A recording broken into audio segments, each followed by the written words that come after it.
ನಮಸ್ಕಾರ, ನೀವು ನೋಡ್ತಾ ಇದ್ದೀರಾ ಏಷ್ಯಾನೆಟ್ ಸುವರ್ಣ ನ್ಯೂಸ್. ನಾನು ಅರುಣ್ ಹುಗಾರ್. ಈಗ ಇದುವರೆಗಿನ ಪ್ರಮುಖ ಸುದ್ದಿಗಳ ಕ್ವಿಕ್ ರೌಂಡ್ ಅಪ್ 30 ನ್ಯೂಸ್.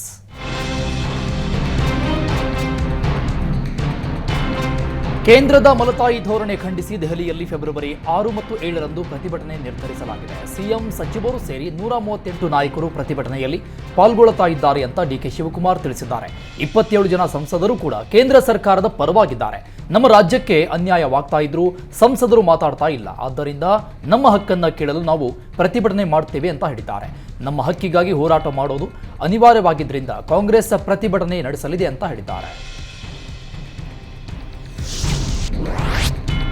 ರಾಜ್ಯಸಭೆಯಲ್ಲೂ ಪ್ರತ್ಯೇಕ ರಾಷ್ಟ್ರದ ಕಿಚ್ಚು ಸದ್ದು ಮಾಡಿದೆ. ಸಂಸದ ಡಿಕೆ ಸುರೇಶ್ ಕ್ಷಮೆ ಯಾಚಿಸುವಂತೆ ಕೇಂದ್ರ ಸಚಿವ ಪಿಯೂಷ್ ಗೋಯಲ್ ಆಗ್ರಹಿಸಿದ್ದಾರೆ. ಕಾಂಗ್ರೆಸ್ನದ್ದು ಒಡೆಯುವ ನೀತಿ ಅಂತ ಬಿಜೆಪಿ ಕಿಡಿಕಾರಿದೆ. ಜನರ ಮನಸ್ಸನ್ನ ಒಡಿತಾ ಇರುವ ಕಾಂಗ್ರೆಸ್ ಸಂಸದ ಕ್ಷಮೆ ಕೇಳಬೇಕು ಅಂತ ಬಿಜೆಪಿ ಒತ್ತಾಯ ಮಾಡಿದೆ.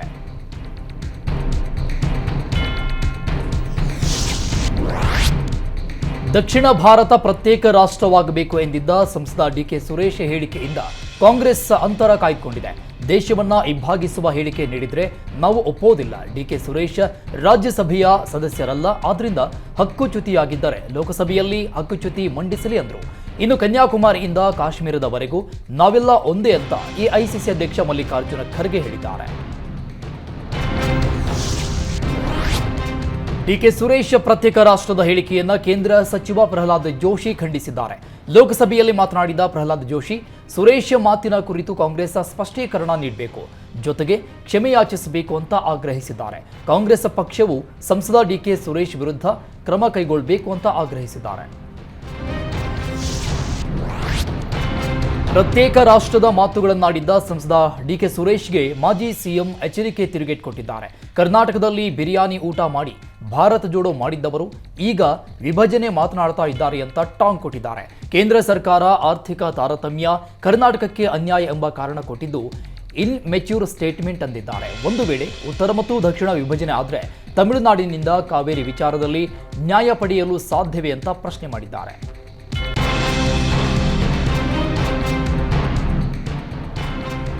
ಸಂಸದ ಡಿಕೆ ಸುರೇಶ್ ಪ್ರತ್ಯೇಕ ದೇಶ ಹೇಳಿಕೆಯನ್ನ ಮಳವಳ್ಳಿ ಕಾಂಗ್ರೆಸ್ ಶಾಸಕ ನರೇಂದ್ರ ಸ್ವಾಮಿ ಸಮರ್ಥಿಸಿಕೊಂಡಿದ್ದಾರೆ.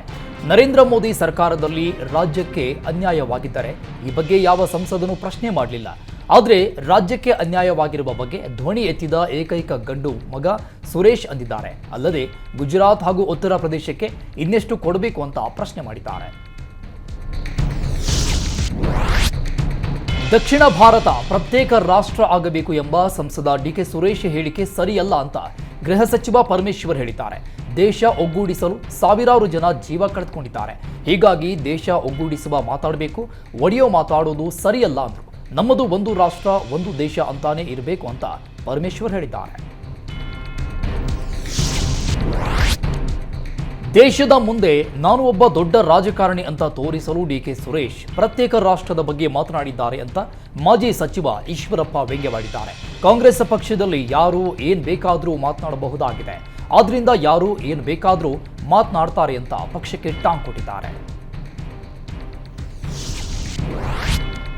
ತುಮಕೂರಿಂದ ಮುದ್ದಹನುಮೇಗೌಡಗೆ ಟಿಕೆಟ್ ನೀಡುವ ವಿಚಾರಕ್ಕೆ ಪ್ರತಿಕ್ರಿಯೆ ಕೊಟ್ಟ ಪರಮೇಶ್ವರ್, ಟಿಕೆಟ್ ಬಗ್ಗೆ ಹೈಕಮಾಂಡ್ ತೀರ್ಮಾನ ಮಾಡಲಿದೆ ಅಂದರು. ತುಮಕೂರು ಕ್ಷೇತ್ರದಲ್ಲಿ ಹೈಕಮಾಂಡ್ ಯಾರಿಗೆ ಟಿಕೆಟ್ ಕೊಡಲಿದೆ ಅವರ ಪರ ನಾವು ಕೆಲಸ ಮಾಡ್ತೇವೆ ಎಂದಿದ್ದಾರೆ.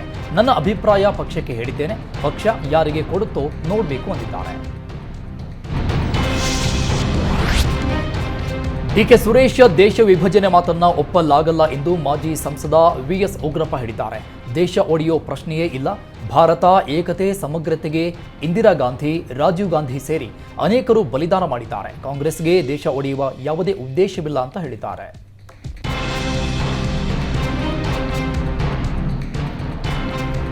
ಮಂಡ್ಯದ ಕೆರಗೋಡಲ್ಲಿ ಹನುಮಧ್ವಜ ತೆರವು ಖಂಡಿಸಿ ನಡೆದಿದ್ದ ಪಾದಯಾತ್ರೆಯಲ್ಲಿ ಎಚ್ಡಿಕೆ ಕೇಸರಿ ಶಾಲು ಧರಿಸಿದ್ದನ್ನ ದೇವೇಗೌಡರು ವಿರೋಧಿಸಿದ್ದಾರೆ. ಕುಮಾರಸ್ವಾಮಿ ಕೇಸರಿ ಶಾಲು ಧರಿಸಬಾರದು ಅಂತ ತಿಳಿಸಿದ್ರು. ಇನ್ನು ನಾವು ಬಿಜೆಪಿ ಜೊತೆ ಹೋದ್ರು ನಮ್ಮ ಶಾಲು ನಾವು ಧರಿಸೋಣ ಅಂತ ದೇವೇಗೌಡ ಜೆಡಿಎಸ್ಗೆ ಕರೆ ಕೊಟ್ಟಿದ್ದಾರೆ. ಕಾಂಗ್ರೆಸ್ ಅಧಿಕಾರಕ್ಕೆ ಬರಲು ಕೆಂಪಣ್ಣನೂ ಒಬ್ಬ ಕಾರಣ ಅಂತ ಈಶ್ವರಪ್ಪ ಆರೋಪಿಸಿದ್ದಾರೆ. ಕಾಂಗ್ರೆಸ್ ಪಕ್ಷದಲ್ಲಿ 40% ಭ್ರಷ್ಟಾಚಾರದ ಬಗ್ಗೆ ಶಿವರಾಮ್ ಹೇಳ್ತಾ ಇದ್ದಾರೆ. ಕೆಂಪಣ್ಣ ಏನ್ ಮಾಡ್ತಾ ಇದ್ದಾರೆ ಅಂತ ಪ್ರಶ್ನೆ ಮಾಡಿದ್ರು. ಇನ್ನು ಸಿದ್ದರಾಮಯ್ಯ ವಿರುದ್ಧವೂ ಕಿಡಿಕಾರಿದ್ದಾರೆ. ಸುಳ್ಳು ಹೇಳೋದ್ರಲ್ಲಿ ಸಿದ್ದರಾಮಯ್ಯಗೆ ನೊಬೆಲ್ ಕೊಡಬೇಕು ಅಂದ್ರು. ಲೋಕಸಭೆ ಚುನಾವಣೆ ನಂತರ ಸರ್ಕಾರನೂ ಇರಲ್ಲ, ಗ್ಯಾರಂಟಿ ಯೋಜನೆಯೂ ಇರಲ್ಲ ಅಂತ ಹೇಳಿದ್ದಾರೆ. ನಮ್ಮ ಜಿಲ್ಲೆಯಲ್ಲಿ 40% ಕಮಿಷನ್ ನಡೀತಾ ಇದೆ ಅಂತ ತಮ್ಮದೇ ಸರ್ಕಾರದ ವಿರುದ್ಧ ಕಾಂಗ್ರೆಸ್ ನಾಯಕ ಬಿ ಶಿವರಾಮ್ ಆರೋಪಿಸಿದರು. ಇದರ ಬೆನ್ನಲ್ಲೇ ಸಚಿವ ರಾಜಣ್ಣ ವಿರುದ್ಧವೂ ಮಾಜಿ ಸಚಿವ ಬಿ ಶಿವರಾಮ್ ಆಕ್ರೋಶ ವ್ಯಕ್ತಪಡಿಸಿದ್ದಾರೆ. ಸಚಿವ ರಾಜಣ್ಣ ವಿರುದ್ಧ ಏನು ಕ್ರಮ ತೆಗೆದುಕೊಂಡಿದ್ದೀರಿ? ಇದೇ ಪರಿಸ್ಥಿತಿ ಮುಂದುವರೆದ್ರೆ ಕಾಂಗ್ರೆಸ್ಗೆ ಕಷ್ಟ ಅಂತ ಬಿ ಶಿವರಾಮ್ ಆಕ್ರೋಶ ವ್ಯಕ್ತಪಡಿಸಿದರು. ಹಾಸನಕ್ಕೆ ಹೋದ್ರೆ ರಾಜಣ್ಣ ತುಮಕೂರು ಅಭ್ಯರ್ಥಿ ಹೆಸರನ್ನ ಘೋಷಣೆ ಮಾಡ್ತಾರೆ. 3 DCM ಮಾಡಿ ಅಂತ ಬಹಿರಂಗವಾಗಿ ಹೇಳ್ತಾರೆ. ನನ್ನ ವಿರುದ್ಧ ಕ್ರಮ ಕೈಗೊಂಡರೂ ಪರವಾಗಿಲ್ಲ, ಸತ್ಯ ಹೇಳಲು ನಾನು ಬದ್ಧನಾಗಿದ್ದೇನೆ. ಕೆಪಿಸಿಸಿ ಅಧ್ಯಕ್ಷರು ಪರಿಸ್ಥಿತಿ ಸರಿ ಮಾಡ್ತಿದ್ರೆ ಕಷ್ಟ ಆಗುತ್ತೆ ಅಂತ ಶಿವರಾಮ್ ಹೇಳಿದ್ದಾರೆ. ಕಾಂಗ್ರೆಸ್ನಲ್ಲಿ 40% ಹೆಚ್ಚಿನ ಕಮಿಷನ್ ತಗೋತಾರೆ ಎಂದಿದ್ದ ಮಾಜಿ ಸಚಿವ ಬಿ ಶಿವರಾಮ್ ಹೇಳಿಕೆ ವಿಪಕ್ಷಗಳಿಗೆ ಅಸ್ತ್ರ ಕೊಟ್ಟಂತಾಗಿದೆ. ಇದೇ ವಿಚಾರ ಇಟ್ಕೊಂಡು ಮಾಜಿ ಸಿಎಂ ಎಚ್ಡಿಕೆ ವಾಗ್ದಾಳಿ ನಡೆಸಿದ್ದಾರೆ. ಬಿಜೆಪಿಗಿಂತ ಕಾಂಗ್ರೆಸ್ನಲ್ಲಿ ಜಾಸ್ತಿ ಪರ್ಸೆಂಟ್ ಶುರುವಾಗಿದೆ ಅಂತ ಕಿಡಿಕಾರಿದ್ದಾರೆ. ಪ್ರತಿನಿತ್ಯ ವರ್ಗಾವಣೆ ಮಾಡೋ ಕೆಲಸವೇ ಆಗಿದೆ ಅಂತ ಎಚ್ಡಿಕೆ ಆರೋಪಿಸಿದ್ದಾರೆ.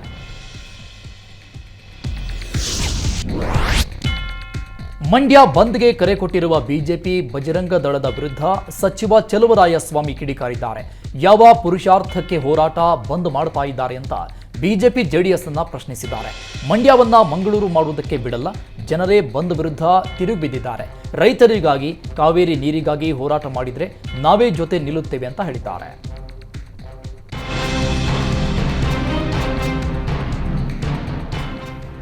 ಮಾಜಿ ಸಿಎಂ ಕುಮಾರಸ್ವಾಮಿ ವಿರುದ್ಧ ಸಚಿವ ಚಲುವರಾಯಸ್ವಾಮಿ ಕೆಂಡಾಮಂಡಲರಾಗಿದ್ದಾರೆ.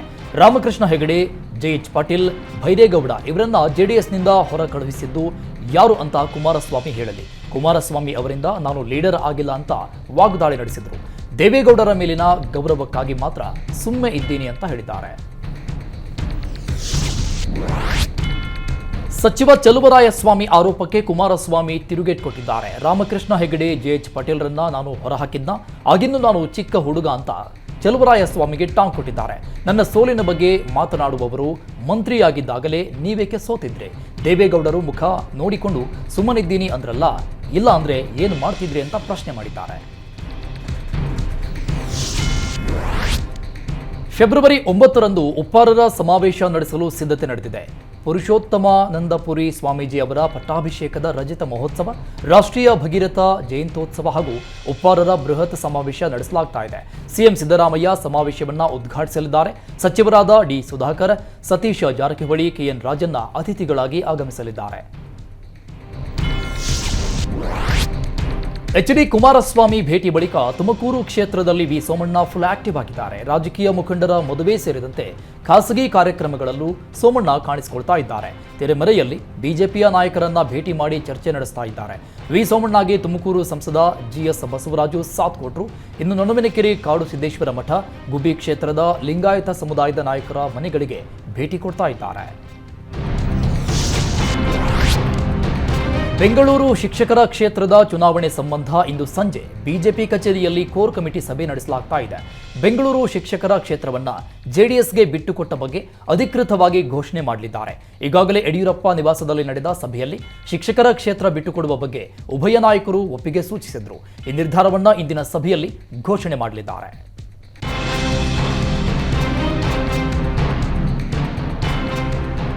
ಲೋಕಸಭಾ ಸಮರಕ್ಕೆ ಕಾಂಗ್ರೆಸ್ ನಾಯಕರು ಸಜ್ಜಾಗ್ತಾ ಇದ್ದಾರೆ. ಗೆಲ್ಲುವ ಕುದುರೆಗಳಿಗೆ ಮಣೆ ಹಾಕಲಾಗ್ತಾ ಇದೆ. ಅಗತ್ಯ ಬಿದ್ದರೆ ಸಚಿವರ ಮಕ್ಕಳಿಗೂ ಟಿಕೆಟ್ ಕೊಡಲು ಪ್ಲಾನ್ ಮಾಡಲಾಗ್ತಾ ಇದೆ. ಇದೀಗ ಅರಣ್ಯ ಸಚಿವ ಈಶ್ವರ್ ಖಂಡ್ರೆ ಪುತ್ರನ ಹೆಸರು ಕೇಳಿಬಂದಿದೆ. ನಿನ್ನೆಯ ಕಾಂಗ್ರೆಸ್ ಡಿನ್ನರ್ ಮೀಟಿಂಗ್ನಲ್ಲಿ ಲೋಕಸಭೆ ಚುನಾವಣೆ ಕುರಿತು ಚರ್ಚೆ ಆಗಿದೆ ಅಂತ ಸಚಿವ ಈಶ್ವರ್ ಖಂಡ್ರೆ ತಿಳಿಸಿದರು. ಅಧಿವೇಶನದಲ್ಲಿ ಬರುವ ವಿಚಾರವಾಗಿ ಚರ್ಚೆ ನಡೆದಿದೆ. ಲೋಕಸಭೆ ಚುನಾವಣೆಯಲ್ಲಿ ಸಚಿವರ ಸ್ಪರ್ಧೆ ಬಗ್ಗೆ ಚರ್ಚಿಸಿದ್ದೇವೆ ಎಂದರು. ಇನ್ನು ನನ್ನ ಮಗ ಸಾಗರ್ ಖಂಡ್ರೆ ಸ್ಪರ್ಧೆ ಬಗ್ಗೆಯೂ ಸಲಹೆ ಸೂಚನೆ ಕೇಳಿದ್ದಾರೆ ಅಂತ ಅಂದಿದ್ದಾರೆ. ಸುಮಲತಾ ಕಾಂಗ್ರೆಸ್ ಸೇರ್ಪಡೆ ಬಗ್ಗೆ ಯಾವುದೇ ಚರ್ಚೆ ನಡೆದಿಲ್ಲ ಅಂತ ಸಚಿವ ಚಲುವರಾಯಸ್ವಾಮಿ ಸ್ಪಷ್ಟಪಡಿಸಿದ್ದಾರೆ. ಬಿಜೆಪಿ ಟಿಕೆಟ್ ಕೇಳೋಕೆ ಹೋಗ್ತೀವಿ ಅಂತ ಹೇಳಿದ್ರು, ಆದರೆ ಕಾಂಗ್ರೆಸ್ ಸೇರ್ಪಡೆ ಬಗ್ಗೆ ಹೇಳಿಲ್ಲ ಅಂತಿದ್ದಾರೆ. ಇನ್ನು ಸುಮಲತಾ ಬಗ್ಗೆ ವೈಯಕ್ತಿಕ ಗೌರವ ಇದೆ ಅಂತ ಹೇಳಿಕೆ ಕೊಟ್ಟಿದ್ದಾರೆ. ರಾಯಚೂರಲ್ಲಿ ಟಿಪ್ಪು ಸುಲ್ತಾನ್ ಭಾವಚಿತ್ರಕ್ಕೆ ಅಪಮಾನ ಮಾಡಿದ ಆರೋಪಿ ಆಕಾಶ್ನನ್ನ ಸಿರವಾರ ಪೊಲೀಸರು ಬಂಧಿಸಿದ್ದಾರೆ. ತನ್ನ ಚಪ್ಪಲಿಯನ್ನೇ ಟಿಪ್ಪುಗೆ ಹಾರ ಹಾಕಿದ್ದ 23 ವರ್ಷದ ಆಕಾಶ್ ತಪ್ಪು ಒಪ್ಪಿಕೊಂಡಿದ್ದಾನೆ. ಟಿಪ್ಪುಗೆ ಚಪ್ಪಲಿ ಹಾಕಿ ಬರಿಗಾಲಲ್ಲಿ ನಡೆದುಕೊಂಡು ಹೋಗಿರೋದು ಪೊಲೀಸರಿಗೆ ತಿಳಿದುಬಂದಿದೆ. ಆರೋಪಿ ಆಕಾಶ್ನ ಚಲನವಲನಗಳನ್ನು ಗಮನಿಸಿದ ಪೊಲೀಸರು ವಶಕ್ಕೆ ಪಡೆದು ವಿಚಾರಣೆ ನಡೆಸಿದಾಗ ಕೃತ್ಯದ ಬಗ್ಗೆ ಆರೋಪಿ ಬಾಯ್ಬಿಟ್ಟಿದ್ದಾನೆ. ಕಾಡಾನೆ ದಾಳಿಗೆ ದನ ಮೇಯಿಸಲು ಹೋಗಿದ್ದ ವ್ಯಕ್ತಿ ಬಲಿಯಾಗಿದ್ದಾನೆ. ರಾಮನಗರ ಜಿಲ್ಲೆ ಕನಕಪುರ ತಾಲೂಕಿನ ಗೌಡಹಳ್ಳಿ ಗ್ರಾಮದ 50 ವರ್ಷದ ರಾಜು ಮೃತ ದುರ್ದೈವಿ. ದನ ಮೇಯಿಸಲು ತೆರಳಿದ್ದ ರಾಜು ಮೇಲೆ ದ್ಯಾವರಸನ ಕೆರೆ ಬಳಿ ದಾಳಿ ಮಾಡಿದೆ. ಸ್ಥಳಕ್ಕೆ ಅರಣ್ಯಾಧಿಕಾರಿಗಳು ಭೇಟಿ ಕೊಟ್ಟು ಪರಿಶೀಲಿಸಿದ್ದಾರೆ. ಹಾಡ ಹಗಲೇ ಮೊಬೈಲ್ ಸ್ನ್ಯಾಚ್ ಮಾಡ್ತಾ ಇದ್ದವರನ್ನ ಸಿನಿಮೆಯ ರೀತಿಯಲ್ಲಿ ಹೊಯ್ಸಳ ಸಿಬ್ಬಂದಿ ಹಿಡಿದಿದ್ದಾರೆ. ಇಂದಿರಾನಗರ ಠಾಣಾ ವ್ಯಾಪ್ತಿಯಲ್ಲಿ ಕ್ಯಾಬ್ ಡ್ರೈವರ್ಗೆ ಚಾಕು ತೋರಿಸಿ ಮೊಬೈಲ್ ಕಸಿದು ಇಬ್ಬರು ಎಸ್ಕೇಪ್ ಆಗಿದ್ರು. 112ಗೆ ಕಳ್ಳತನದ ಬಗ್ಗೆ ಫೋನ್ ಬರ್ತಾ ಇದ್ದಂತೆ ಸ್ಥಳಕ್ಕೆ ದೌಡಾಯಿಸಿದ್ದ ಹೊಯ್ಸಳ ದರೋಡೆ ಮಾಡಿ ಬೈಕ್ನಲ್ಲಿ ಪರಾರಿಯಾಗ್ತಾ ಇದ್ದ ಕಳ್ಳರನ್ನ ಚೇಸ್ ಮಾಡಿ ಹಿಡಿದಿದ್ದಾರೆ. ಕಳ್ಳರಿಂದ 7 ಮೊಬೈಲ್ಗಳನ್ನು ವಶಪಡಿಸಿದ್ದಾರೆ.